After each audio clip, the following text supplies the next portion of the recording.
I'm here today with Justin Wells, one of the contributors to How to Heal Our Divides, An Abundance of Opportunities, which is the second in our How to Heal Our Divides series. Justin spends about 6 months a year working on medium to big budget Hollywood films and the rest of the year on his writing, documentary, and speaking projects. He has master's degrees from California State University, Long Beach, and Fuller Theological Seminary, and an MFA in Film and Broadcast Cinema from the Arts Center College of Design, where he developed a passion for nonfiction film and began to see documentary as a powerful nexus for public rhetoric and truth-telling. His written thesis at the Arts Center on the history of documentary was later expanded and built upon for the book, How to Film Truth, the story of documentary film as a spiritual journey, which was released by Cascade Books and the Real Spirituality Institute. The book is an introduction to documentary film for filmmakers looking to engage with healing truth in film, also audiences looking to incorporate meaningful and thoughtful film viewing into their lives, and students looking to learn just what making documentary film so powerful. You can learn more about Justin at justinwellsfilms.com. So Justin, thanks so much for joining us and for all the work that you've done. Oh, thanks, Brian. So before we start talking about how to heal our divides, I know everyone would love to hear more about kind of how Hollywood movies are made. And I know that's a huge conversation, but I mean, could you give folks a little bit of a taste of what you do and how it fits into the bigger picture? Yeah. The film business has been very good to me. I like to tell people, I've traveled the world. I've met interesting people, creative people, brilliant people, and it's a great skill to have, because there's always going to be movies being made. There's always going to be people needing to make their movie, and to have I work as a technical a camera technician, so I'm always it's a skill that's always in demand, and it's been great. I've been able to, like you said a minute ago, divide up my paycheck and passion and have them be very, very close together. So when I'm working on someone else's movie, that's not my passion, but it's a good living, and I can chunk the time so that I can have time to get a master's degree or write a book or teach a class like I'm doing now. At Biola University, I'm teaching a class on intro to documentary now. So I think the film business is a real, just like any other business, there are little enclaves of it that are unhealthy, right? But as a whole, in my experience, it's been really, really amazing.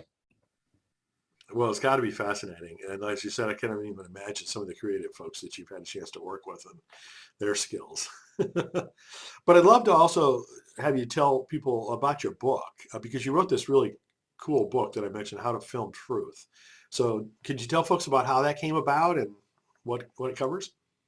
Yeah. So in conjunction with Fuller Theological Seminary and a bunch of the evangelical schools that have film degrees, undergraduate schools like Biola, Vanguard, Taylor University, Point Loma Nazarene, about maybe 12 years ago, maybe more than that, 15 years ago, a bunch of those professors from those different schools got together and decided to offer a class at Sundance Film Festival, kind of a way to get students exposed to the world of independent film, which is kind of to be not opposed to, but distinguished from Hollywood. And so there's kind of like, you can think of it as terms of like the Hollywood narratives are going to be more comfort oriented, feel good movies, you might say. And then there's independent film, which is a little bit more prophetic, to borrow a term from Walter Brueggemann, the prophetic imagination, right? They're going to be a little bit more edgy, a little bit more comfort the afflicted as opposed to afflict the comfortable, right? And so it's important, I think, for students to get exposed to that. So they started a dialogue forum there called the Windwriter Forum, which basically just took the filmmakers and put them in dialogue and kind of on a panel in front of the students for Q&A and such. And it really became kind of a focus for a dialogue between people of faith and artists and filmmakers. Let me just click off this. Something popped up here. Okay.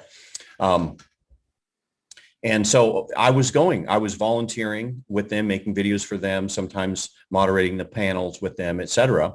And I really, as I started to get more and more interested in nonfiction and documentary, I noticed something happening at these screenings, at these premieres.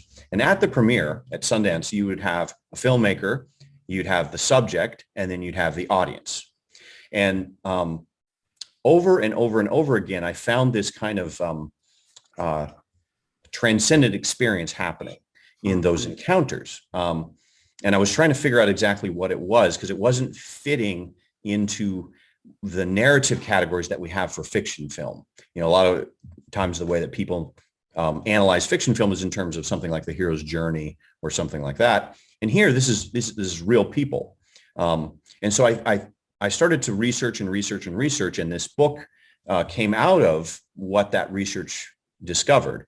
And that was that you can kind of look at this particular art form, documentary, as more of a practice rather than it is, it's a doing in the world.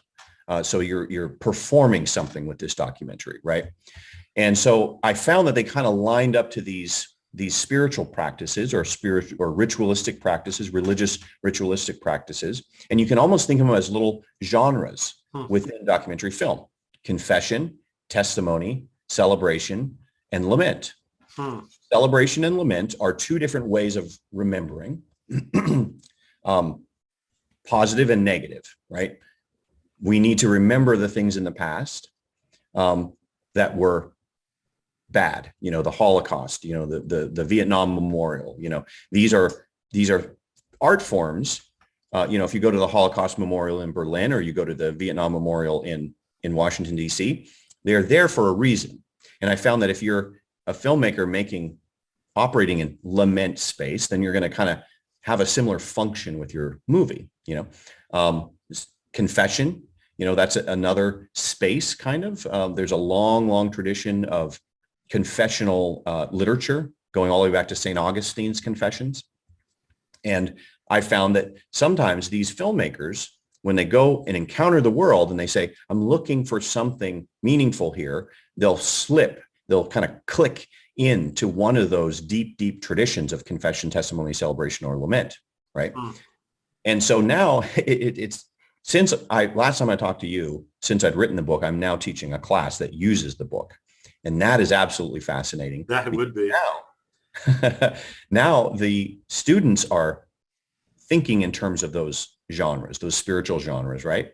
And it's almost an experiment. Like, what if I were to introduce this to them? Would it provide some depth to their projects? You know, would their projects? And I think my new theory now is that so much of the meaning that you can find if you're going into an artistic practice like that is based on your ability to focus, what you pay attention to, right? So if you're looking for confessional practice and what that does, or if you're looking for testimonial story structure, or you're looking for celebration or lament, you'll find it. And there's a sense that we as a community and as individuals for psychological and spiritual health need those stories, those genres in our lives. And this provides that service in a sense for the audience. That's very cool. What a deep analysis. You've got psychology and artistry and storytelling, all, you know, kind of enmeshed there. So let's talk a little bit about the chapter that you contributed. As I mentioned, you were a participant in our second How to Heal Our Divides book. And the chapter that you wrote is titled Play a Different Game. Can you say what you mean by that? Yeah. You know, I was really inspired when you came with this idea. Well, I was inspired before that to do something about, or to explore at least, what I think was a kind of a maladaptive game that people were playing in terms of the conversations surrounding political issues.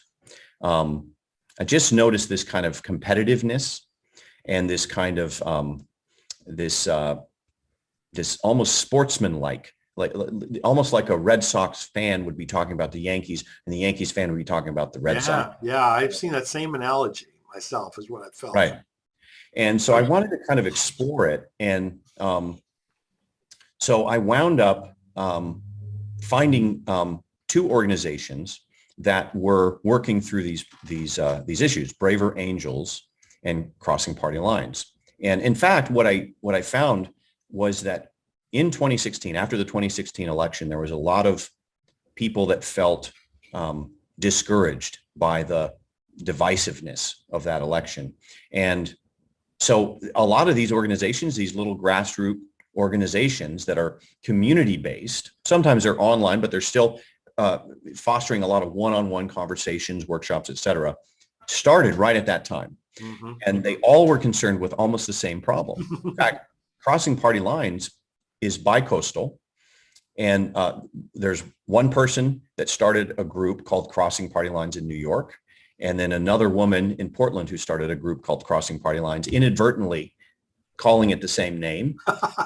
And then they discovered each other and they decided to join forces and make it a national group, right? So people were trying to figure out, okay, what's going on here? What's the real issue?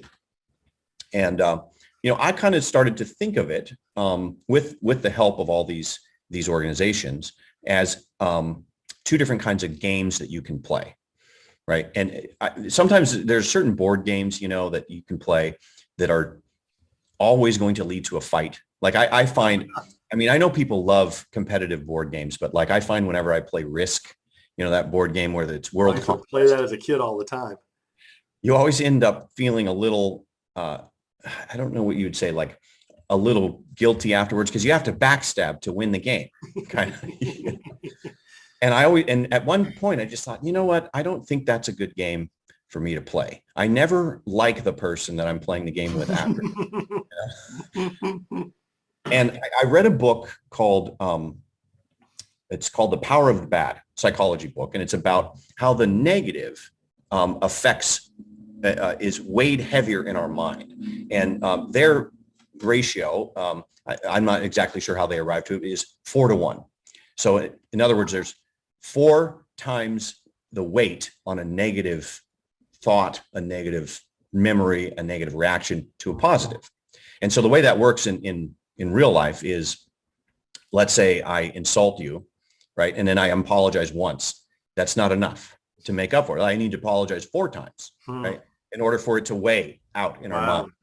Or like if you're working in a job and you have one good day and one bad day, one good day and one bad day, you're not going to be happy with that job.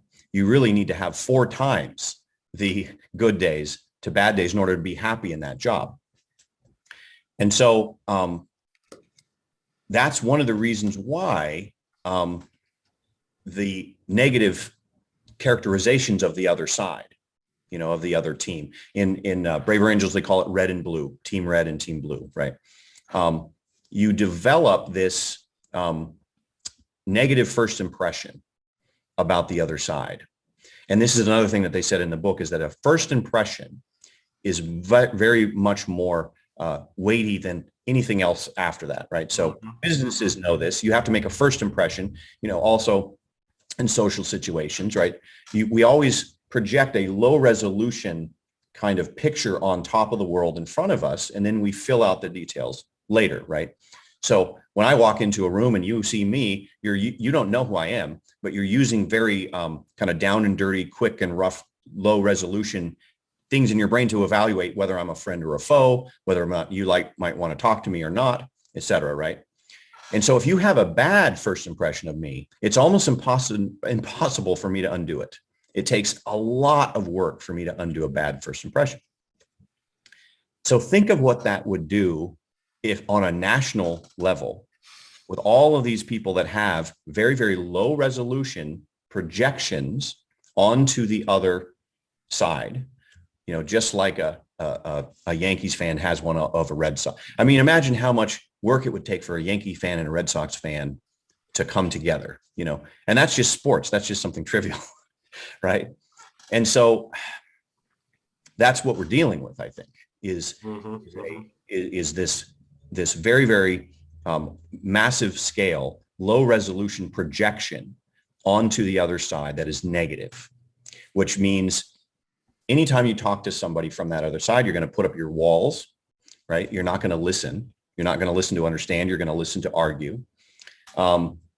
And so these organizations, Braver Angels and Crossing Party Lines, they do workshops, dialogues, podcasts, et cetera, to try to up the resolution on the impression that you have of someone else. And in our society, due to, we talk, everybody talks about this a lot, like social media, feedback loops, self-sorting, bubbles that you live in. You have a very, very few opportunities to talk to people that you disagree with politically, in part because it's uncomfortable, in part because, et cetera, et cetera, et cetera.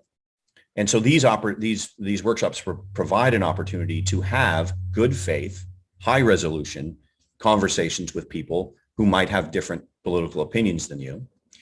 And it takes a lot of time. It takes a lot of work, right? There's a certain critical mass that happens in the group where new people will come in and they'll come in with the old way of listening to argue, wanting to really double down on a point, putting up their walls, wanting to see it as a game to be won, right? Rather than a game to understand and a game to learn more, right? And so that's what they do. They're playing a different game, and it's a very slow game compared to the high, fast pace of the media that we have, right? It's slow, but it lasts a long time. Like somebody who joins up and goes to a few Crossing Party Lines meetups and does the workshops, that's going to last a long time. Whereas the incentive structure of the media, social media, et cetera, is very fast and very quick, and it doesn't last. It's one opinion and then the next, one trending thing and then the next, right? So it may seem discouraging that there's so much media that has an incentive to capitalize on this negative circuit that we have in our brain that's weighted 4 times to 1, right? There's so much out there incentive to press that button because you can monetize it, right? You can bring people to action to click on your ads through outrage. That's what they've learned. And it might be discouraging because it's everywhere. But what I found is that if you look to your local community or to these smaller grassroots groups, and you just find a way to play a different game yourself, just don't play the other game. Don't play the game of looking for people to disagree with so you can find them, seek them out to argue because you want to win. You want to get the dopamine of that adrenaline or aggression, right? Just do it yourself. Just don't play that game yourself. Try to find another game. That's basically what I've learned over the past couple of years in this exploration.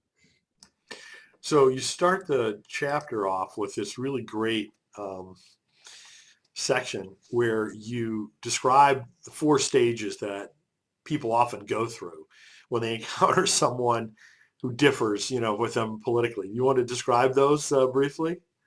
Yeah, I got this from Marla Estes, who she has an organization called Building Bridgers, which is really another great organization, and she is also involved with Crossing Party Lines. But yeah, so let's say you encounter someone, and remember the low resolution, high resolution. Okay, this is the low resolution way. You encounter someone who differs with you politically. What's the first thing you're going to think? Well, you're going to say, well, they're ignorant. They're not aware of the facts, right? And when I was moderating these groups for Crossing Party Lines, that's what you'd encounter, right? You'd get some people in a group, and we'd have an issue for that week or that month, and everyone would state their opinions. And then the first thing they would say was, well, you're obviously not aware of the same facts that I'm aware of, right? So that's the first step. Okay. So then what do? You try to educate them. You say, okay, well, I'm not sure you're aware of this, but et cetera, et cetera, et cetera. Let's say they still disagree with you. Step 2, they're stupid. They're not making the same connections I'm making. I've got all the facts. I have all the arguments, right? But they're still not coming around. Okay, so then what are you going to do? What are you going to conclude? They're not listening to the facts. What's that mean? Well, they must have some kind of ulterior motive. they're doing this for self-gain. They're hiding the truth. They're suppressing something. They're willfully malevolent, right? So now you're attaching a moral to this. It's not just that they're ignorant. It's not just that they're ill-informed or stupid. Now you're thinking that they're willfully malevolent, right? Okay, let's say that you find out that they're intelligent.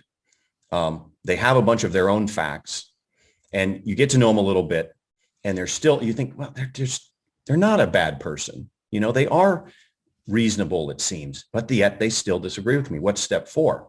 Step 4 is conspiracy theory. Right? 'Cause now you're going to say, well, there must be a massive conspiracy theory where the strings are being pulled by some shadowy, nefarious group that wants to control all of us, right? So those are the steps. So that's what we're trying to deal with, right? That's what we're trying to get around Yes. by playing a different game. Yes. And think of it this way, like that's the negative first impression, right? Yeah. So now you think that the person on that other team, team red or team blue, is part of a vast conspiracy against you. What are you going to do when you encounter them? You're going to have your guard up. You're going to say, well, they've obviously been brainwashed by this massive conspiracy. I don't want that to happen to me. So I'm going to hold up my walls. Anything they say, I'm going to disagree with it on principle, right?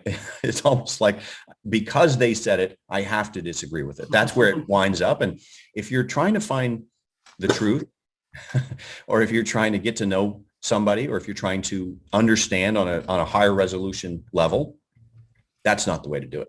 Mm-hmm. So in this book that we're putting together, it turns out that we're actually going to have a chapter written by one of the executives in Braver Angels. Oh, great. A guy by the name of John Wood. I love him. Yeah, good, real good guy. So maybe you could tell us then a little bit more about crossing party lines. Mm-hmm. Yeah. So Lisa Swallow is the main leader over at Crossing Party Lines. It's based out of Portland, and they still have a local meetup in Portland, I believe. And then sort of with COVID, they went more national using Zoom and Meetup to do these meetings. And and I went through their moderator training, which was very helpful because it shows you all of this cognitive stuff behind why these conversations are so often unsuccessful. And so they kind of just started doing these workshops, and they would add one as the need would arise. So the first thing they did your brain on politics, and this talks about kind of like what I was saying, where you have this visceral reaction because when your ideas are threatened, it feels like you are physically being threatened. So there's a weird thing going on where when someone is putting forward an idea that you don't like or that you disagree with, you actually feel personally attacked, right? So a lot of the workshop is training yourself how to calm down, like you're not under attack when you're listening to somebody's idea, right? It's okay for someone to have an opinion that you don't agree with. And it's kind of calming your fight or flight mechanism down. So that's part of it. And then they started to say, okay, and this was the critical mass thing. People are getting trained in this. And so the conversations within Crossing Party Lines were going very well. And people were making friends, across party lines, a blue friend and a red friend, they were seeing a higher commonality that transcended their differences, right? But then they noticed that it was not translating outside of these trainings, right? Outside of the trained conversationalists. So they started to do a workshop called Politics in the Real World, right? So now this is a workshop on how do I take these skills, these conversation skills that I've learned, and how do I apply them in the real world to someone else who is not committed necessarily to those principles, right? And I think they have about 7 workshops now, and each one of them kind of builds on the other. And the idea is to really just develop these, not only develop community and develop connections and friendships, but develop skills that should, in theory, make it so that you can go out and apply these to your family and your friends and your relatives and your coworkers. Mm-hmm. So what would you suggest for someone who wants to find out more or get involved in that? Yeah, I mean, I would say just go to crossingpartylines.org and take a look at the workshops. The meetups are generally they'll do about 1 or 2 meetups a week. So it's really not that much of a time commitment to drop in on a meetup. You don't have to leave your house, and yeah. So and oh, Lisa wrote a book too. She wrote a very, very touching, I would say, memoir about her journey, about how her relationship with her cousin was kind of severed during the 2016 election. And again, it was this thing of she couldn't get it to work. She just couldn't find a way to get around these political differences. And that's what led her to start Crossing Party Lines. And so her memoir, which you can find also on that website, is also a very, very, if you want to know kind of like a longer form journey of what it's like to start out with this low resolution, very highly sports-like charged viewpoint, and then mature into a more nuanced way of operating with respect to politics in the world. Cool. Well, I'll have to look that one up. So just to finish up, back to you for a moment, back to your filmmaking and writing. What's next for you? Well, so if you go to my YouTube page, I started putting some lectures out there that are based loosely off of my class on how to film truth, documentary film and the spiritual journey. My class has a lot of theology in it because it's a Christian school, but I put these lectures out as hopefully for a general audience. You wouldn't necessarily have to be a Christian to understand the spiritual journey that I'm talking about with documentary. So I put out a seven-part lecture series on documentary, and now I'm launching into some lectures on the 7 basic plots, which is this big fat book here. Wow.